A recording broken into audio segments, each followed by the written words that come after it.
শামের এই ভূমি, ফিলিস্তিনের এই ভূমি, এটাই হবে হাসরের ময়দান, এটাই হবে কিয়ামতের মাঠ। সুবহানাল্লাহ। আল্লাহর নবী শামের ব্যাপারে বলেছেন তুবা লিশ-শাম, শামের জন্য সুসংবাদ।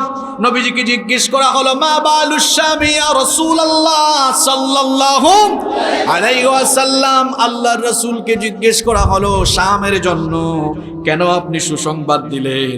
আল্লাহর নবী সাহাবীদেরকে জবাবে বললেন কারণ হলো আল মালাইকাতু বাসিতু আজনিহাতিহা আলাশ শাম। তিরমিজির হাদিস। আল্লাহর নবী বললেন কারণ শাম অঞ্চলের জমিনের মধ্যে আল্লাহর রহমতের ফেরেশতারা রহমতের ডানা বিছায়া রাখে। আল্লাহর নবী বললেন, এটা হাদিস মুসনাদে আহমদে বর্ণিত হয়েছে। নবীজি বললেন বাইনানা আনা নাইম, আমি ঘুমন্ত অবস্থায় ছিলাম, আমি স্বপ্নে দেখলাম রাআইতু আমুদাল কিতাব উহতুমিলা মিন তাহতা রাসি